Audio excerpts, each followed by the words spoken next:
सो अब हमारे पास ये हमारा सेकंड क्वेश्चन है, जिसमें अगेन हमारे पास मेन फंक्शन है, जिसके अंदर हमने एक वेरिएबल डिक्लेयर करके डिफाइन करा है, इनिशियलाइज करा है, जो कि है इंट ए वेरिएबल को हमने इनिशियल वैल्यू दी है 23 देने के बाद हमने एक यहाँ पे सेमीकोलन टर्मिनेटर लगाया है, और फिर उसके बाद हमने प्रिंटफ फंक्शन का यूज करा है, और प्रिंटफ से पहले भी हमने एक टर्मिनेटर लगाया है, और प्रिंटफ के अंदर हमने ए वेरिएबल की जो वैल्यू हमने इनिशियलाइज करी थी उसे हमने प्रिंट करा दिया है। फिर उसके बाद हमने फिर सेमीकोलन रिटर्न 0 एंड एंड।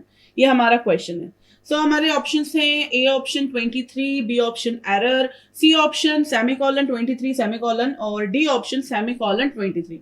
तो इनमें से हमारे कौन सा ऑप्शन सही होगा? तो हमें सबसे पहले इस क्वेश्चन के लिए ये नॉलेज होना बहुत जरूरी है कि टर्मिनेटर का काम क्या है, जिसको हम सेमीकोलन भी बोलते हैं। उसका काम है हमारे स्टेटमेंट्स को एंड करना।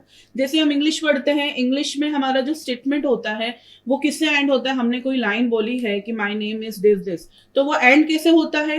हम जब फुल स्टॉप लगाते हैं। हिंदी में क्या करते हैं? हम पूर्ण विराम लगाते हैं। वैसे ही हमारी जो सी प्रोग्रामिंग लैंग्वेज है, और इवन काफी लैंग्वेजेस में हम सेमीकोलन का ही यूज करते हैं, प्रोग्रामिंग लैंग्वेजेस में, उसमें हमारा स्टेटमेंट जो होता है, कमांड जो होता है, वो एंड कैसे होता है?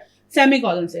दैट मीन्स उस सेमीकोलन का हमारे प्रिंट एफ से या हमारे वेरिएबल के डिक्लेयर करने से, वेरिएबल के डिफाइन करने से कोई भी लेना देना नहीं है। वो सेमीकोलन खुद में एक स्टेटमेंट है।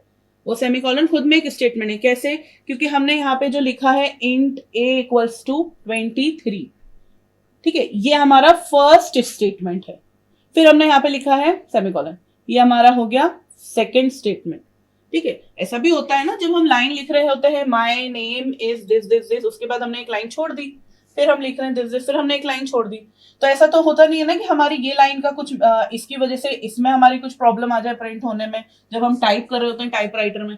सिमिलरली यहाँ पर भी इतने सारे ये जो सेमीकोलंस लगे हैं, थर्ड लाइन पर भी सेमीकोलन लग के प्रिंट लगा है, प्रिंट एफ लगा है, फिर फोर्थ लाइन में फिर सेमीकोलन लगा है, इनका कोई भी चेंज नहीं आएगा हमारे रिजल्ट पे। तो सिंपली जो हमारा बिना इन सेमीकोलंस के भी प्रोग्राम क्या होता है, यहाँ पर हम लिखते हैं इंट ए इक्वल्स टू 23, और फिर हम लिखते हैं print F percentile D A और रिटर्न 0 एंड 9।